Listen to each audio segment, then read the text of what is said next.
नमस्कार विद्यार्थी मित्रांनो, माझं नाव सुहास बिसे. स्वागत आहे तुमचं सर्वांचं परत करंट अफेअर्स मराठी या आपल्या मायबोली भाषेतील एज्युकेशनल यूट्यूब चॅनलमध्ये.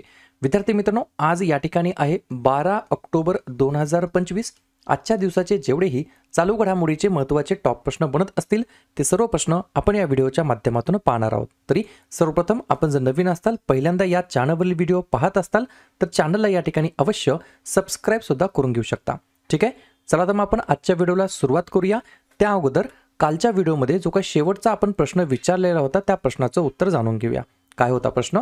कोणत्या राज्यातील गोकुळ जलाशय आणि उदयपूर सरोवर यांचा रामसर स्थळांच्या यादीमध्ये समावेश झालेला आहे? तर बऱ्याच विद्यार्थी मित्रांनी अगदी योग्य उत्तर टाईप करून सांगितलं आहे. पर्याय क्रमांक सी बिहार हे या प्रश्नाचं योग्य उत्तर असणार आहे.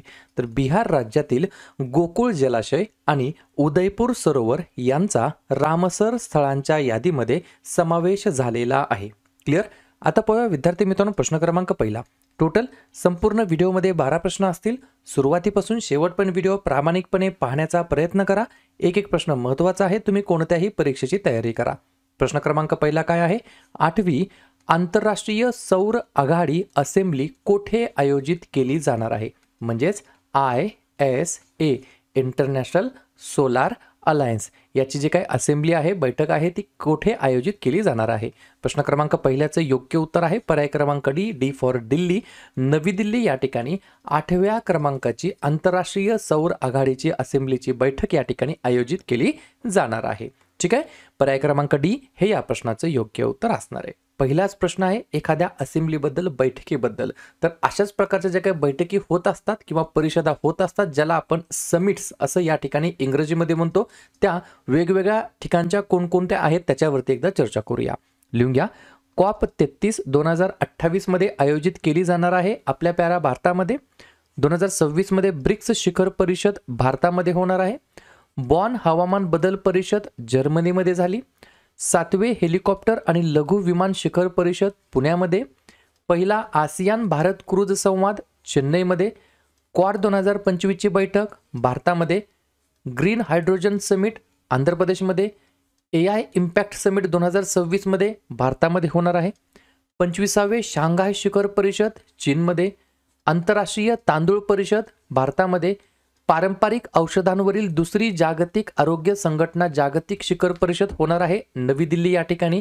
आणि आपण जसं की आत्ताच पाहिलं 8वी आंतरराष्ट्रीय सौर आघाडी असेंब्ली आयोजित केली जाणार आहे नवी दिल्ली या ठिकाणी. पाहूया पुढचा प्रश्न. प्रश्न क्रमांक दुसरा विचारला जाऊ शकतो. कॅलिफोर्निया हे दिवाळीला राज्य सुट्टी स्टेट हॉलिडे म्हणून घोषित करणारे टिंबटिंब क्रमांकाचं अमेरिकन राज्य बनलेलं आहे. 2 नंबरच्या प्रश्नाचं योग्य उत्तर आहे पर्याय क्रमांक सी 3ऱ्या क्रमांकाचं अमेरिकन राज्य बनलेलं आहे. कशासाठी? तर दिवाळीला स्टेट हॉलिडे, बरोबर का नाही, या ठिकाणी दिवाळीला राज्य सुट्टी म्हणून घोषित करणारं. मग तुम्हाला स्वाभाविक आहे पहिले 2 कोणते राज्य आहेत असं देखील विचारलं जाऊ शकतं. तर पेनसिल्व्हेनिया आणि कनेक्टिंग नंतर या ठिकाणी 3रे राज्य बनलेलं आहे कोणतं? तर या ठिकाणी कॅलिफोर्निया. ठीक आहे, 2 पॉईंट लिहून घ्या. गव्हर्नर गॅविन न्यूसम यांनी 1 जानेवारी 2026 पासून लागू होणाऱ्या या विधेयकावरती स्वाक्षरी केली आहे. 2025च्या पीयू सर्वेक्षणानुसार कॅलिफोर्नियामध्ये जवळजवळ 10 लाख भारतीय अमेरिकन राहतात, जे अमेरिकेतील भारतीय डायस्पोराच्या 20% आहेत. क्लिअर? पाहूया पुढचा प्रश्न. प्रश्न क्रमांक 3. भारतातील पहिले पूर्णपणे डिजिटल विमानतळ खालीलपैकी कोणत्या राज्यामध्ये उद्घाटन करण्यात आलेलं आहे त्या विमानतळाचं? फुल्ली डिजिटल, बरोबर. 3 नंबरच्या प्रश्नाचं योग्य उत्तर आहे पर्याय क्रमांक बी महाराष्ट्र राज्य हे या प्रश्नाचं योग्य उत्तर असणार आहे. तर भारतातील पहिलं 100% डिजिटल एअरपोर्ट या ठिकाणी त्याचं इनॉग्रेशन महाराष्ट्र राज्याच्या अंतर्गत करण्यात आलं. आणि त्या एअरपोर्टचं, त्या विमानतळाचं नाव आहे नवी मुंबई आंतरराष्ट्रीय विमानतळ, ज्याचं उद्घाटन नुकतंच पंतप्रधान नरेंद्र मोदी यांच्या हस्ते करण्यात आलेलं आहे. आणि हे विमानतळ जवळपास 19,650 कोटी रुपये खर्चून या ठिकाणी कन्स्ट्रक्ट करण्यात आलेलं आहे, बांधण्यात आलेलं आहे. या ठिकाणी प्रथम घटनेबद्दल बोलण्यात आलं. तर बाकीचे जे काही प्रथम घटना आहेत त्याच्यावरती रिव्हिजन करूया. लिहून घ्या. देशातील पहिला टेलिकॉम सेंटर ऑफ एक्सलन्स उत्तर प्रदेशमध्ये. पहिली सर्व मुलींची सैनिक शाळा वृंदावनमध्ये. पहिले गाय अभयारण्य उत्तर प्रदेशमध्ये. प्रथमच रोड सेफ्टी फोर्सची स्थापना पंजाबमध्ये. उत्तर भारतातील पहिली मानवी DNA बँक बनारस हिंदू विद्यापीठमध्ये. समान नागरी संहिता विधेयक मंजूर करणारे पहिलं राज्य उत्तराखंड. विमानतळावर देशातील पहिला ग्रीन हायड्रोजन प्लांट कोची विमानतळावर. आणि भारतातील पहिलं पूर्णपणे डिजिटल विमानतळाचं उद्घाटन करण्यात आलं आहे. नवी मुंबई आंतरराष्ट्रीय विमानतळ महाराष्ट्र राज्यामध्ये स्थित आहे. पुढचा प्रश्न क्रमांक 4. साहित्य म्हणजेच काय? लिटरेचर. लिटरेचर या क्षेत्रामध्ये नोबेल पुरस्कार 2025 कोणाला मिळालेला आहे? 4थ्या नंबरच्या प्रश्नाचं योग्य उत्तर आहे पर्याय क्रमांक ए. प्रोनाऊन्सिएशन थोडंसं अवघड आहे, व्यवस्थितपणे लिहून घ्या. लाझलो क्रॅस्नाहोरकाई. काय? लाझलो क्रॅस्नाहोरकाई असं त्यांचं नाव आहे. हंगरी देशाचे हे व्यक्ती आहेत.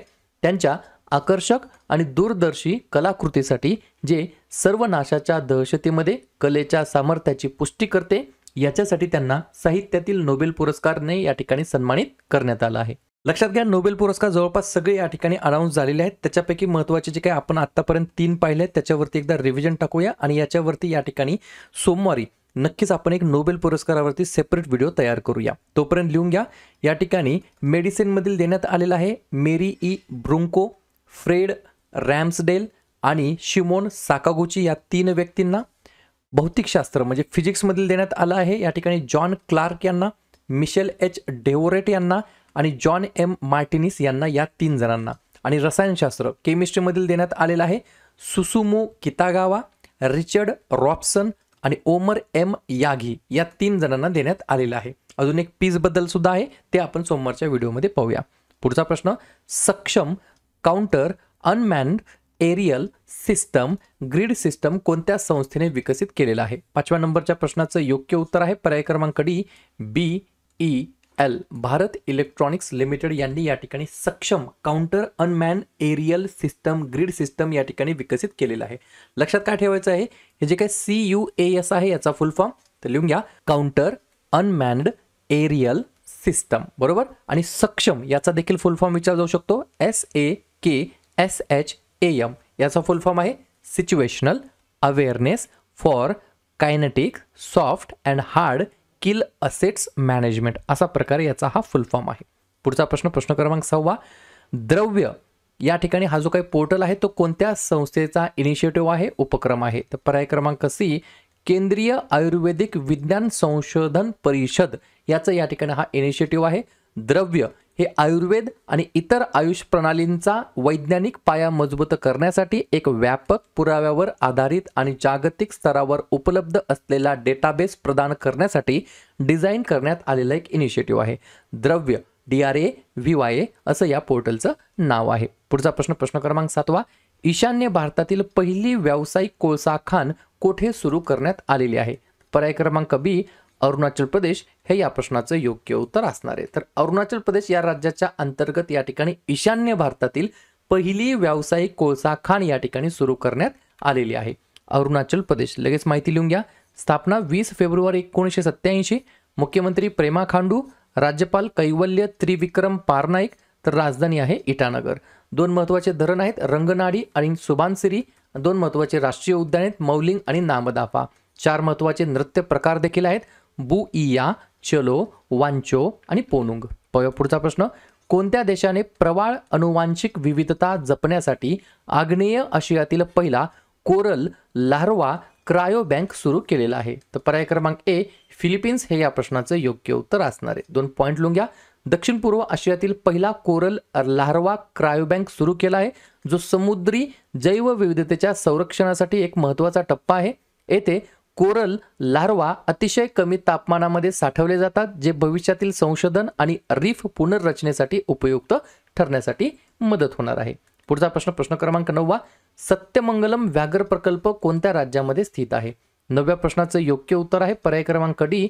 तमिळनाडू हे या प्रश्नाचं योग्य उत्तर असणार आहे. तर तमिळनाडू राज्याच्या अंतर्गत या ठिकाणी सत्यमंगलम टायगर रिझर्व या ठिकाणी स्थित आहे. पॉईंट लिहून घ्या.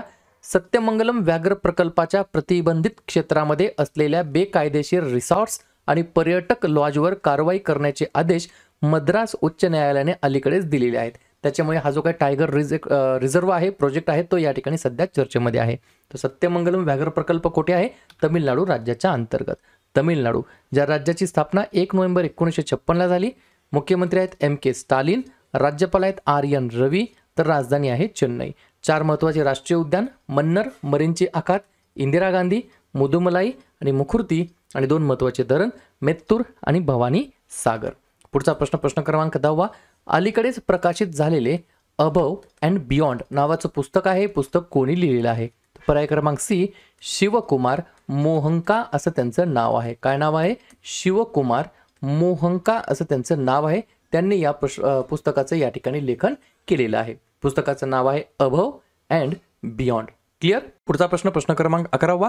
भारत सरकारच्या कोणत्या मंत्रालयाने ॲग्रीएनकलस कृषी कार्यक्रम सुरू केलेला आहे? 11व्या नंबरच्या प्रश्नाचं योग्य उत्तर आहे पर्याय क्रमांक बी इलेक्ट्रॉनिक्स आणि माहिती तंत्रज्ञान मंत्रालयाने या ठिकाणी हा कृषी कार्यक्रम ॲग्री प्रोग्राम या ठिकाणी सुरू केलेला आहे. हा कार्यक्रम कृषी आणि पर्यावरण क्षेत्रामध्ये इलेक्ट्रॉनिक्स आणि IT आधारित तंत्रज्ञानाचा संशोधन, विकास आणि तैनातीला प्रोत्साहन देतो. शेवटचा प्रश्न, सरकारच्या विकसित भारत बिल्डॅथॉन साठी ब्रँड अँबॅसेडर म्हणून कोणाची नियुक्ती करण्यात आलेली आहे? तर पर्याय क्रमांक ए शुभांशु शुक्ला हे या प्रश्नाचं योग्य उत्तर असणार आहे. 2-3 पॉईंट लिहून घ्या.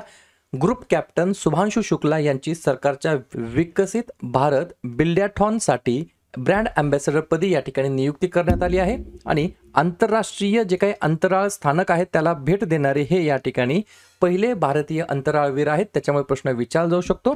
क्लिअर. तर अशा प्रकारे विद्यार्थी मित्रांनो हे होते आजचे 12 प्रश्न. उपक्रम कंटेंट हा जो काही प्रयत्न आपण सुरू केला आहे मराठी भाषेमध्ये कसा वाटतो अवश्य कमेंट करत चला.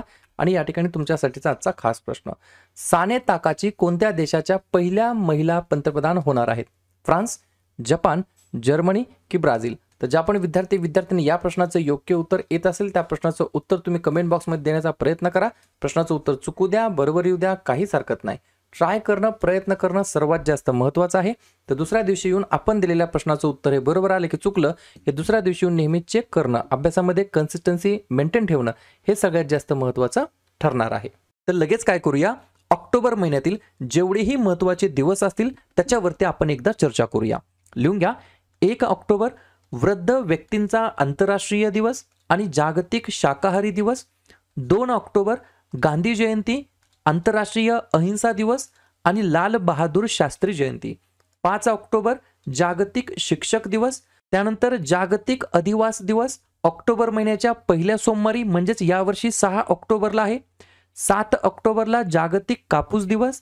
8 ऑक्टोबर भारतीय वायुसेना दिवस. 9 ऑक्टोबर जागतिक पोस्टल दिवस. 10 ऑक्टोबर राष्ट्रीय डाक दिवस आणि जागतिक मानसिक आरोग्य दिवस. 11 ऑक्टोबर आंतरराष्ट्रीय बालिका दिवस. 13 ऑक्टोबर आपत्ती जोखीम कमी करण्यासाठी आंतरराष्ट्रीय दिवस. 14 ऑक्टोबर जागतिक मानक दिवस. 15 ऑक्टोबर जागतिक विद्यार्थी दिवस. 16 ऑक्टोबर जागतिक अन्न दिवस, जागतिक भूल दिवस आणि जागतिक मणक्यांचे दिवस. 17 ऑक्टोबर गरिबी निर्मूलनासाठी आंतरराष्ट्रीय दिवस. 20 ऑक्टोबर जागतिक सांख्यिकी दिवस. 21 ऑक्टोबर पोलीस स्मृती दिवस. 24 ऑक्टोबर जागतिक पोलिओ दिवस, संयुक्त राष्ट्र दिवस आणि 31 ऑक्टोबर या ठिकाणी राष्ट्रीय एकता दिवस म्हणून आपण साजरा करतो. ठीक आहे.